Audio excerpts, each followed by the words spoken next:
All right. So today we're going to pick up where we left off. So we had a look at categories last week. So if you remember, categories are these fancy version of monoids where the objects that you can combine together are additionally indexed by a source and a target. And we saw some examples, and then we even wrote a solver. Oh yeah, you wanted to have a look at the solver. Oop. Is it going to load?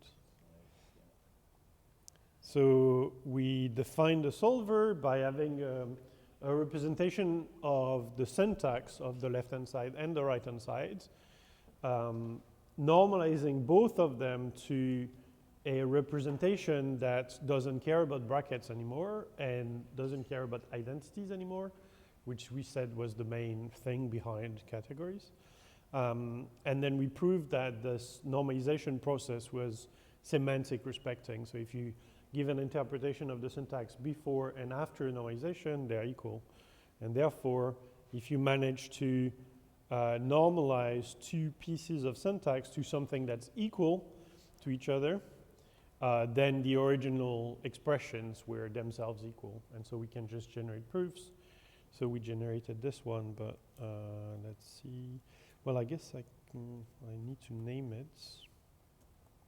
Oop. And Fred wanted to see what happens if we normalize it. Oh, wrong type of normalization.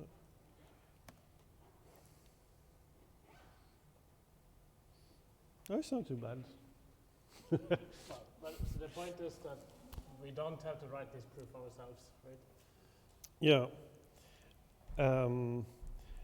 Another point is that you can see that this is not a proof you would write yourselves, right? Hopefully, because there's a bunch of like transitivity followed by refill, so that step is sort of useless. There's double symmetries, which is again sort of useless.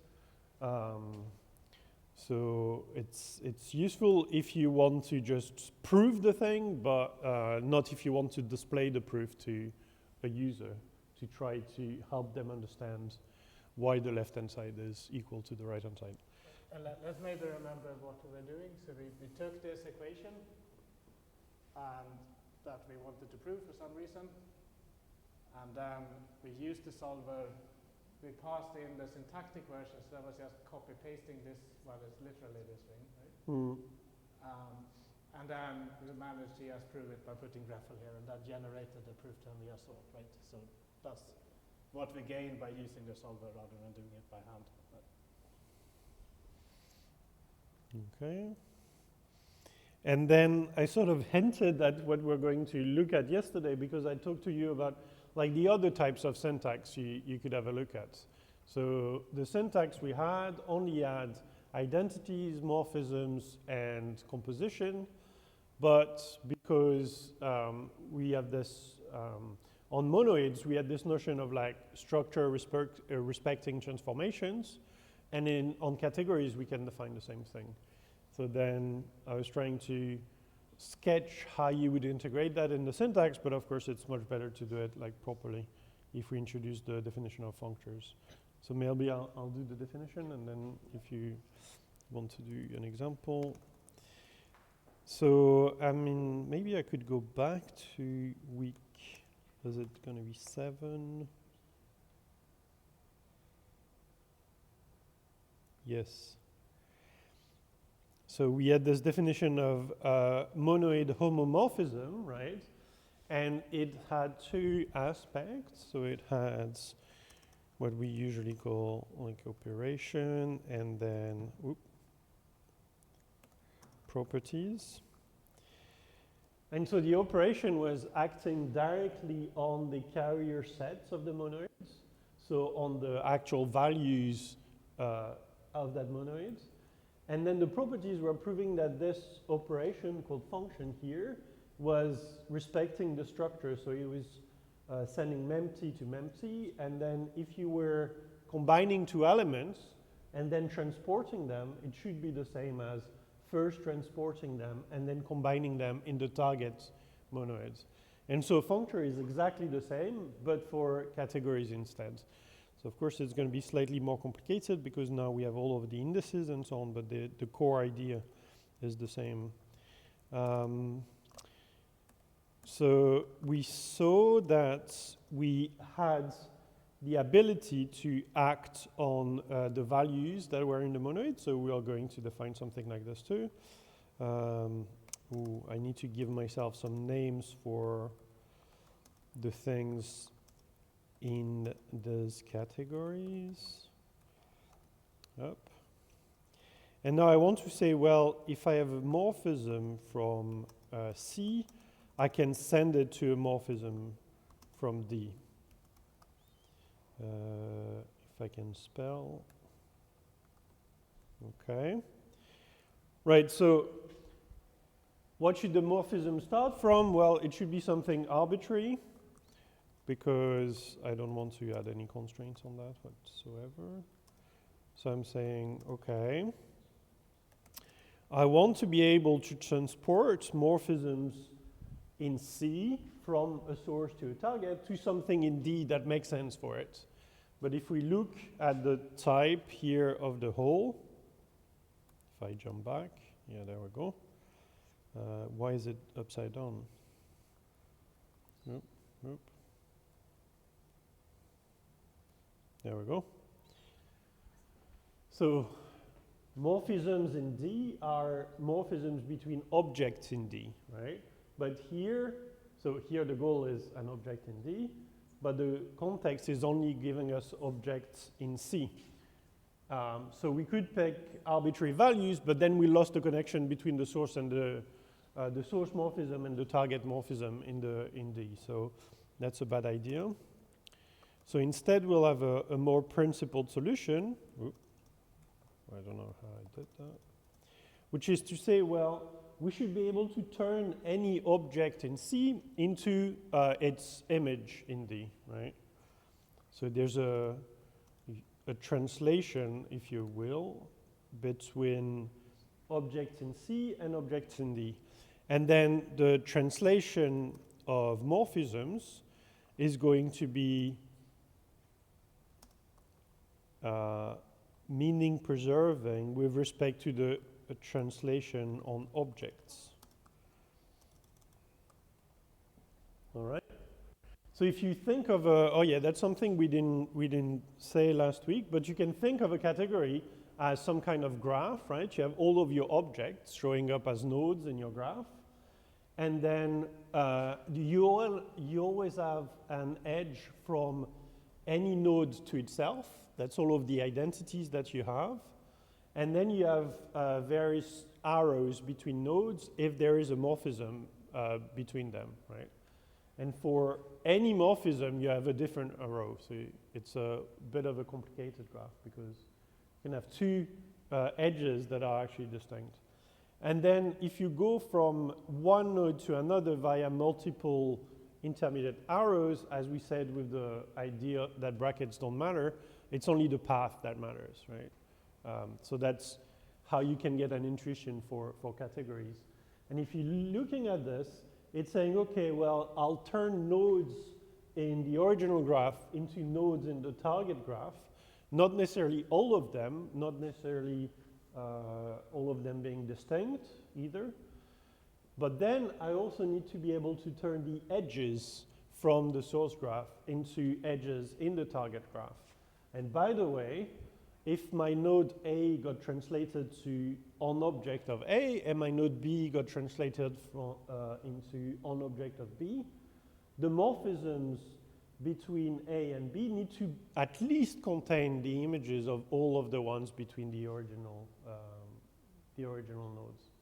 So it's a sort of a, if you're seeing the structure of a category as a graph, it's sort of a graph embedding on, like from the source into the target. So the nodes flow, but also the edges between them flow. So that's the actions or operations. And then, as always, we want to have additional properties telling us that the one we've defined is actually structure preserving. So in particular, we want to say that if we transport the identity on identity, yes. So I need the source, and I'm saying if I take the identity in C, for the node S, well, S is going to be transported to on object S, and at on object S, there's also an identity, because by definition for categories you have identities everywhere, and so I want the constraint, I want this constraint to be true. I want to say, well, identity has an image, but it's not sufficient for it to have an image. I want to say it's exactly the one of the nodes we mapped our source to. And then, of course, we'll have the on then. So then is telling us that if we have two morphisms, we can compute its composition. And just like we wanted to say that the transportation function between two monoids was preserving the structure, and we said if you combine after transporting, it's the same as transporting after combining, we're going to say exactly the same here. So just bear with me, it's a bit longer. So if we have a morphism in C from S to the middle, and a morphism in G from S, from the middle to the target, then it should be the case that if I do on morphism of F then G, I get the same thing as doing on morphism of F, and then the composition in the target category rather than the source one.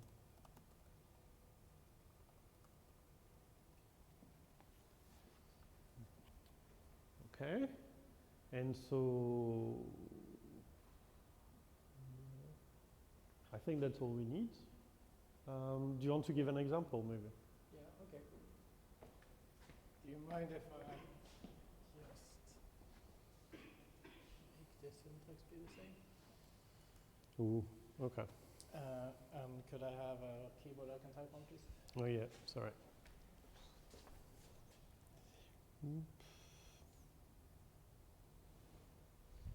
I should get a shortcut for that. I don't know how to do it now. Okay, so let's do an example. And it's suggested here that list would be an example. Let's see if we can figure this out.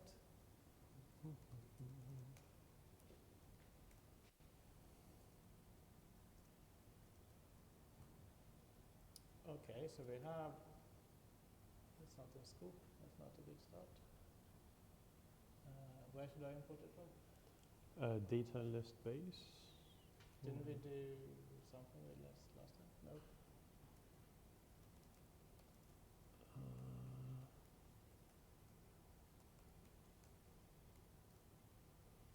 Okay, and I'm just going to put everything.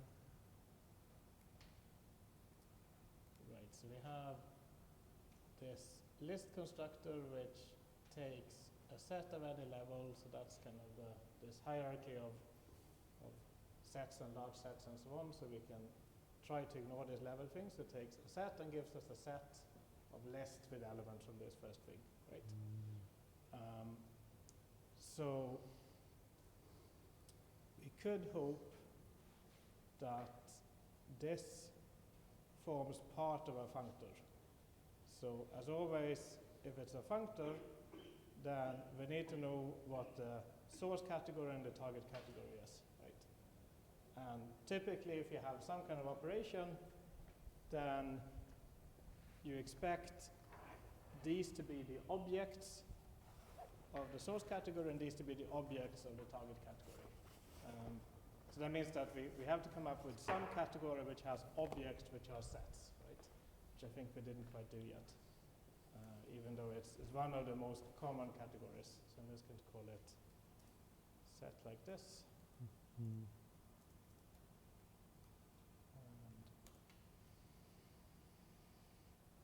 Okay, this is kind of annoying, but I'm just going to go with it. So I want to say that I have a category where my objects are sets, and then I have to say what are the morphisms in my category. So given sets S and T, I have to think of some way of relating S and T. And of course, there could be many ways. I could, again, ask for them to just be equal always. That would be a boring category, but it would be a category. I could ask for a relation between S and T, or I could ask for a function from S to T, for example.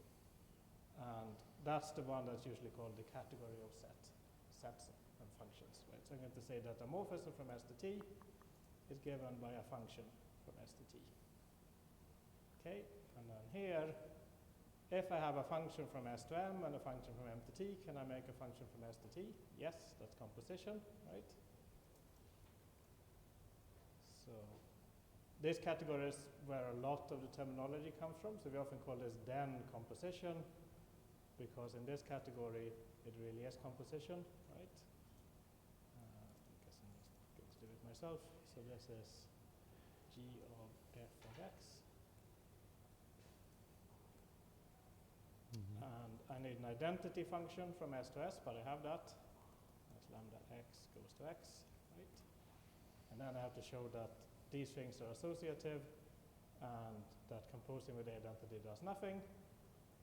But if I have f, g, and h, then associativity means that these two things are the same, but they are just the same. And composing with the identity, well, if I have f. Then we have this thing again where f is the same thing as lambda x f of x, which is this thing called eta equality, right? That the function that takes x and applies f to it is the same thing as just f itself. So therefore works here as well. Okay, so we have this category of sets and functions, and we see that the list constructor now takes an object in this category and gives us an object in this category, right? So we could hope that this forms part of a functor from set to set. Okay, so in order to specify this functor, we have to say what does it do on objects, what does it do on morphisms, and does it preserve identities and composition, right? So we kind of have to do this in order, because in order to say what it does on morphisms, we need to know the source and targets of this morphism where you end up and so on. So let's start with the objects. Okay, so given a set X, we have to produce another set. And we said we wanted this to be lists over X, right? That was our starting point. That list actually fits here. And then here, let's see what we're asked to do. So we are given a morphism between S and T. That's a function from S to T. Then we have to produce a function from lists of S to lists of T, right? Which you might remember from Haskell, that this is the map of lists, right? So if we have an F and we have a list X's, and we might even have map in scope, yes. So I imported all of the list libraries, so it already has a map function. But what this is going to do is if it's the empty list, we're going to return the empty list. If it's a non-empty list, we're going to apply f to the head and then recursively apply map of f to the tail of the list, right? So let's see what we are asked to prove next. So we are asked to prove that if we now do this map with the identity function of f, then we end up with the identity function again, right? Okay, so now we get into something that's a little bit annoying, which is that we are asked to prove this equality between these two functions, right? And normally when we prove things about lists, we would pattern match on the list, because what is this function on the right? Well, it's stuck waiting for x's to turn up and tell us what to do, right? If x's is the empty list, then we do one thing. If x's is a const, then we do another thing. So this thing here on the left is kind of stuck underneath the lambda, whereas this thing here on the right is not stuck on anything. And they are not obviously equal, right? Because this one is just lambda x goes to x. This is lambda x goes to something complicated. So we can't just put REFL here. I mean, we can try, but we'll be told off that these things are not the same, right? So we could always try. So what we would really like to do is we would like to say, well, these two functions are equal because they're going to turn equal inputs to equal outputs, right? This is something you might remember from other math classes. Well, what does it mean for two functions to be equal? Well, if they have the same input-output behavior, then they should do the same thing, right? But this is not something that Agda lets you do out of the box. So we have to kind of assume it as an additional principle. And I think I'll just assume it up at the top. So I'm going to postulate one more principle. It's usually called function extensionality. We often write just funnext for function extensionality. It says that if we have S and T, is it enough to do it non-dependently? Let's try that.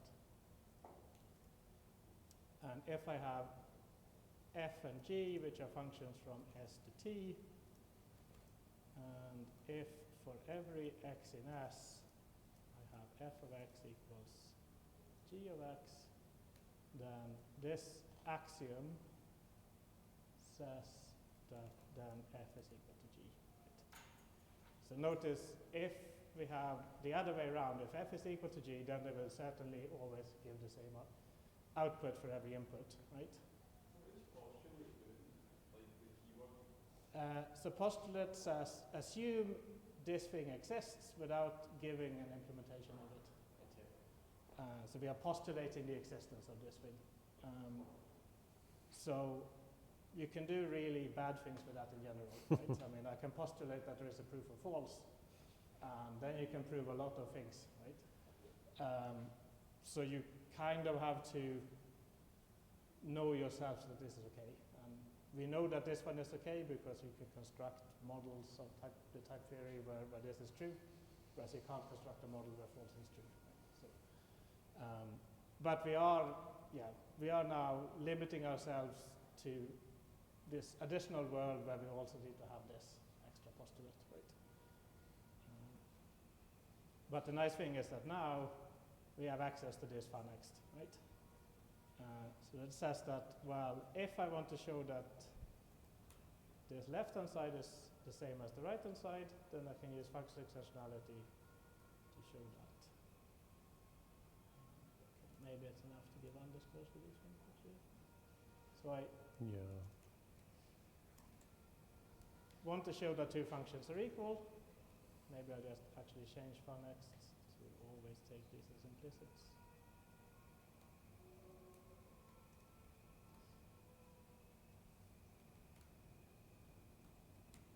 Okay, so I want to show that two things are equal, and now here it's enough to do it for every list x's, right? So I still want a pattern match on this list, so I'm going to do this in a where clause. Or just import the data list properties, I think. Yeah. I'll do this one by Okay. So in general, this is how I would do it. So I want to show something that talks about an arbitrary list, so I'm going to say where foo is type.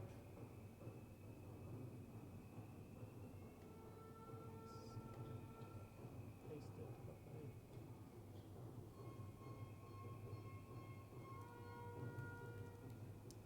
Okay, and then I'm going to fix up the names a little bit. So this is X. I'm going to call the list X's.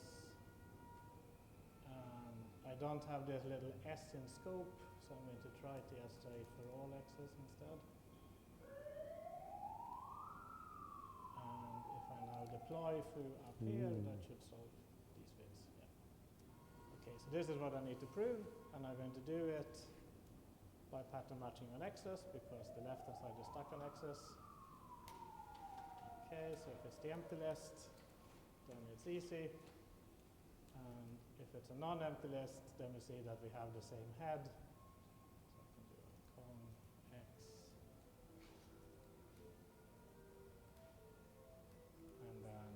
tail is a recursive call, as we would expect. Right? Okay, but I couldn't really do this without using funx because that's what got me unstuck. Right? Let's see Yeah, what that's what gives you access to x's to Yeah. inspect that. because I wanted to pattern match on x's. Yeah. See, we have different proofs in the two cases here, right? So, okay, and finally, we are asked to prove that the list map is also preserving composition, right? So if I have f and g,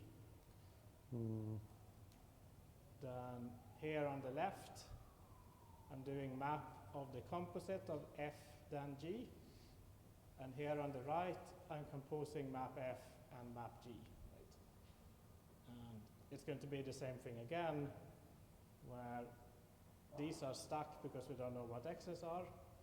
So we're going to use funnext, and then Guillaume claims that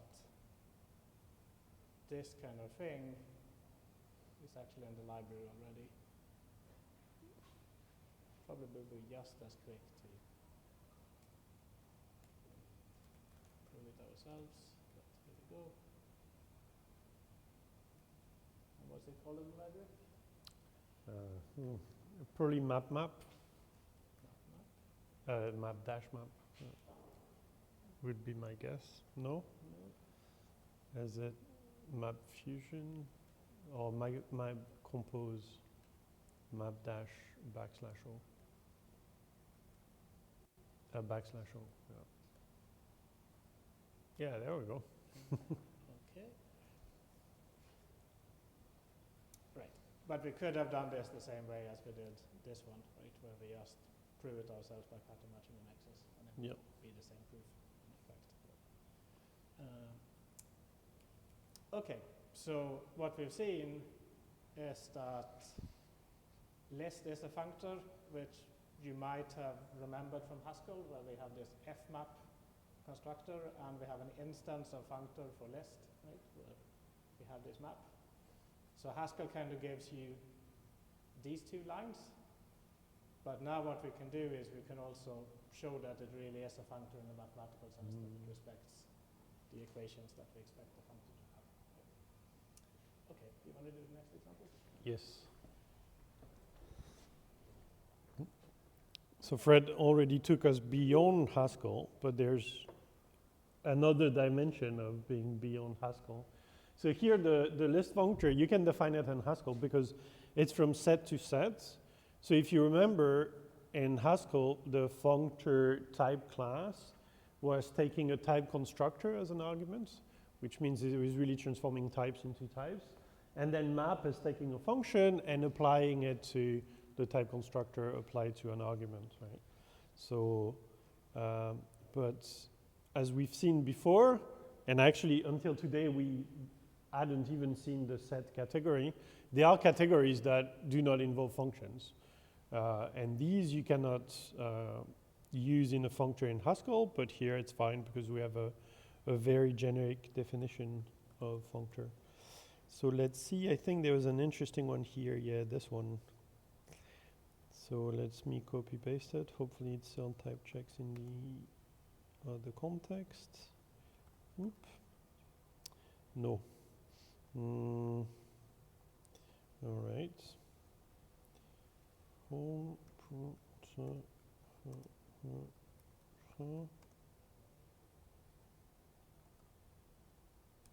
shoot, extra.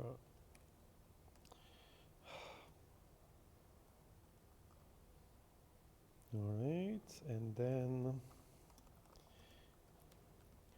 so if you remember, this category was saying, well, our objects are natural numbers, and the morphisms between them are proofs that the source natural number is smaller than the target one. And then we had proven all of the equalities by saying, well, being less than is proof irrelevant. So it doesn't matter which of the proofs you got, they're all equal to each other using.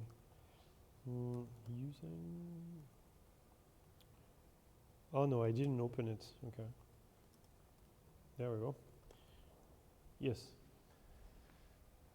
Right, so object natural numbers, morphisms prove they're less than, composition is given by transitivity because you're just following along the path, and then the identity is the proof that any argument is less than itself, so the loops in the graph.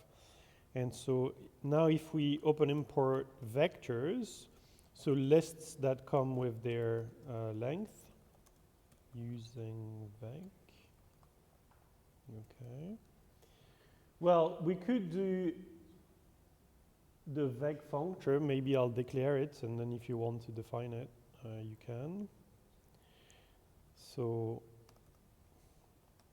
vec functor will be exactly like lists, because vectors behave the same as lists, right? I mean, they are just fancy lists. So if you want to define this one, it will basically be copy-pasted from above, except that the proofs are now talking about vectors instead of lists, but it's the same. But there's another... Well, you have to think about the length, right? So maybe if you take a look at the type of vec in that whole. Oh, right. Oh, yeah, my bad. Okay, I see what you mean. Should I split it? Yes. Okay, you could give the first one. But yeah, I just wanted to look up the type of vec. Oh, and the... Okay.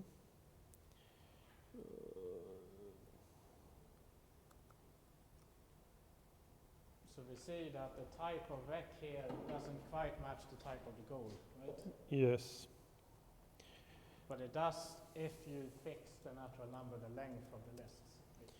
Yeah, so as a matter of fact, you should define a family of functors, I suppose. Yeah.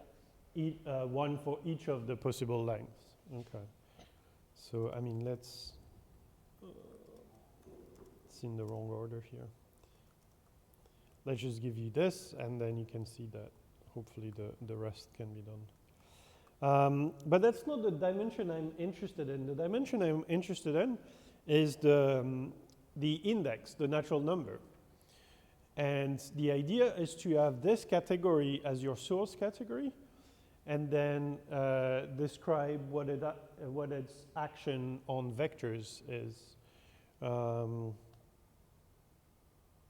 Okay, so it goes something like this: vec less than functor.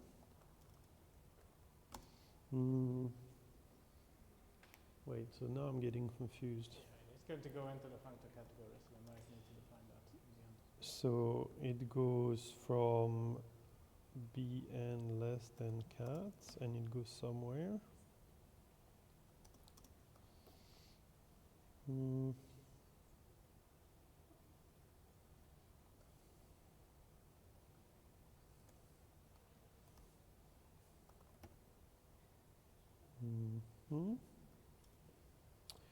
Oh, I guess I can again fix the given sets. And so here, for the action on objects, so remember that the objects in the source category are natural numbers, so I'm getting a natural number, and then I need to produce something in the target. So I guess the target is going to be set now. And it doesn't parse any... Oh, that's my fault. Okay, and now it's much better. I can say, well, I'm taking the vectors of A's. Could you expand that, please? Yes, so to every object n in the n less than cat, I'm associating a type, which is the type of vectors of length n. And then on morphisms, I need to explain, well, the morphisms in the n less than cat are proofs that a source is less than a target. We need to introduce the opposite category. Yeah. Okay, that's good. And so the action of the morphism should take such a proof and then turn it into a proof between my the objects we obtain by acting upon the source and the target using vec A. And here, I think it should be pretty clear that this is not going to fly. because we have s is less than t, but then we need to transform a vector of s into a vector of t. 0 is less than everything, so from an empty vector you could just construct a non-empty vector of an arbitrary type A. That's complicated. So to get something that works, we need to define the op category. And as the name suggests, so if you're thinking of a category as a graph with just edges between nodes, the op category just reverses all of the edges. So you keep the same nodes, but then you reverse all of the edges. Right, so I have my cat here, and then I'm asking what needs to happen. So the objects are the category, the objects of cats. And the morphisms, so now I'm taking a source and a target, and I'm being careful about this. I'm saying the morphisms are going from the target to the source in the original one. So the nodes are the same, the edges are flipped.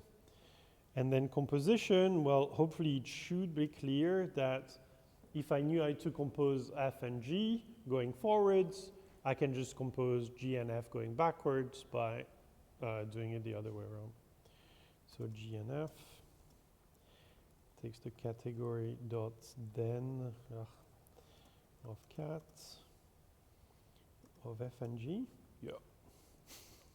And then the identity, well, because the morphisms have stayed the same, the objects have stayed the same, all of the identities can still be the original identities that we already had on all of these morphisms, on all of these objects. Just getting, okay. And then associativity, okay, let's take F, G, and H.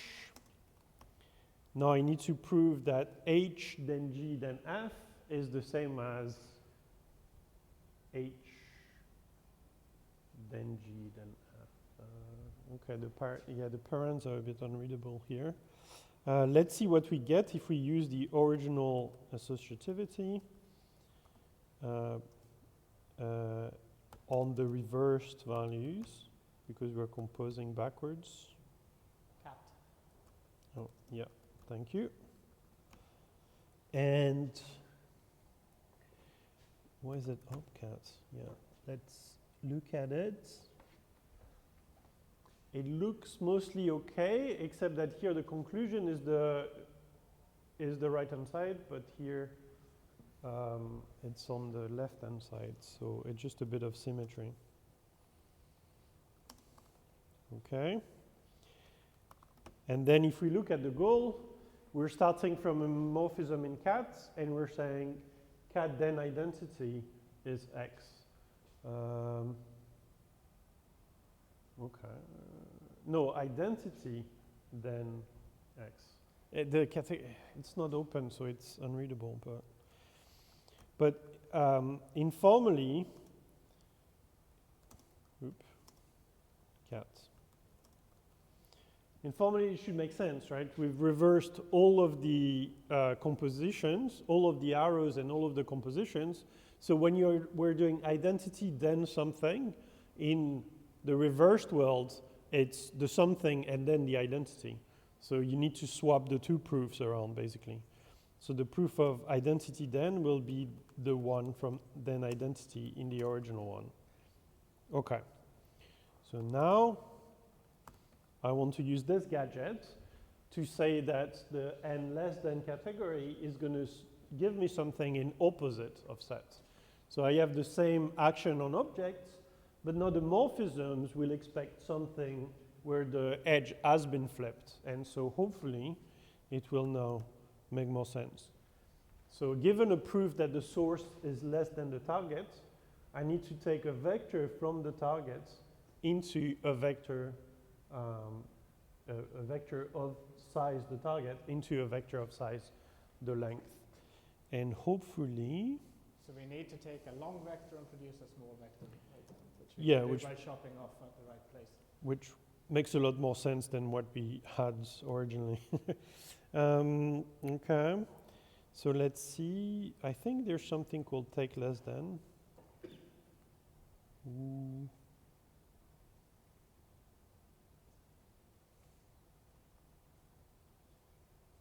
truncate. Okay. Why not? So if I look at the type of truncate, there's a lot of normalization happening, but m less than n, s less than t, n and m. So that should work out the box. Yes. On identities, so you need to prove that if you truncate by the reflexivity proof, which is to say that m is less than itself, then you haven't done anything. And just like in the previous example, we'll need to use forNext to introduce the value.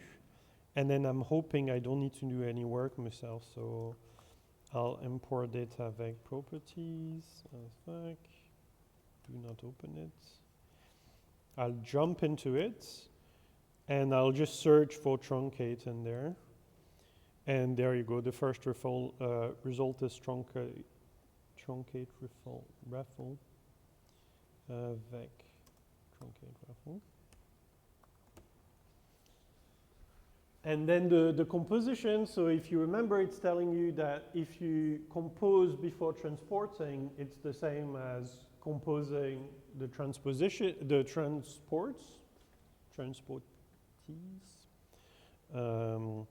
And so hopefully that's also somewhere in the library, and it's literally the next one over.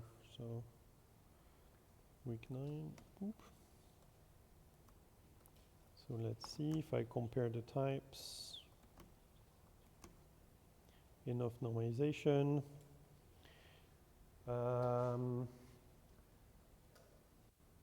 It's is up.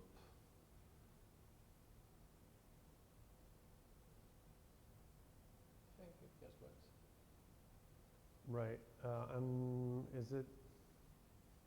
I think I still need funnext, right? Oh yeah, sure. And then are the arguments in the right order? No, they're No, not. you need to take the So arguments. I'll take the x's. No, you need to take the arguments also. Oh yeah, my bad. Yeah. So m is less than n is less than p, and then I can use funnext on m less than n less than p, and the x. Okay, so I can contract this. Right, so it's not the nicest, but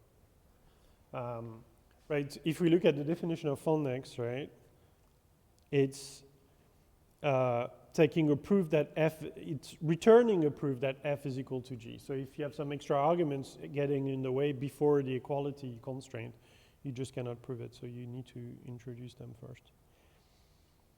Right. So what we got here is just using the same notion that we had from Haskell, right, talking about functors. We, this time, didn't actually touch the set values that are being carried inside of the vector. Instead, we looked at the length aspect of it, right? And here, it's not the most exciting one because, as we said, these proofs are purely proof irrelevant, right? It's just a matter of the sizes, one being strictly smaller than the other. And the name is actually quite suggestive of the fact that this is sort of boring, right? Truncate probably drops the bit at the front. But you can see that if instead you had an action that was dropping the bit at the end, that's like too much given the sizes, it would also work, because if you're dropping at the end once and then a second time, it's the same as dropping just as a unique time. But that would also be using like this proof irrelevant less than thing. So instead, you could have something a bit more, with a bit more structure, and it would still work. It's a proof that m is less than n, but that's not just counting the number of successors you need to remove at the front, but deciding which ones you need to remove. Because maybe you want to remove the successor at the front, maybe you want to remove a random successor in the middle. And now suddenly your notion of less than can have much more interesting actions on vectors because you're not just dropping values at the front or at the back, you're dropping them in carefully selected places in the middle. So you're doing a selection from the original vector. So all of this to say that the source category that you pick for your target is extremely important because it's going to give you a lot of structure on the morphism you're defining. Did you want to do forgetful morphisms? I think No? we should maybe wrap up. Okay. So I wanted to say one more thing, which was, so Guillaume put in the op because we realized that things were going in the wrong way, right? That it wasn't possible to take a smaller vector and produce a larger vector. And Guillaume put the op here on the codomain of the functor, on the target of the functor, right? But you could also think, what would happen if you instead put the op On the domain. on the domain, right? Mm-hmm. So I do this. So what is this saying? It's saying, now I'm going to treat the morphisms in the source of the functor as going the other way, right? Which ultimately is basically going to have the same effect, right? Because it's going to turn a flipped morphism into a non-flipped one, which is basically the same thing as turning a normal one into a flipped one, right? So I think if I just load this now, okay, then the arguments are in the wrong order. So I'd have to swap these around, and then it works, right? But so I just wanted to say that there's op. It doesn't really matter where you put it. If you put it in the domain or in the codomain, well, you have to choose one, obviously, right? Because if you put the op in both places, then you just flipped it twice and you're back to where you started. But basically, it's the same thing. And it's maybe a good exercise to just think through why it's the same thing. Okay. I mean, there's also, so we didn't say it, but op of op is just the identity. If you have this intuition of just keeping the same nodes and flipping the edges, it should be clear that if you do it twice, then you come back to where you were. Okay, let's do forget and free tomorrow. Okay.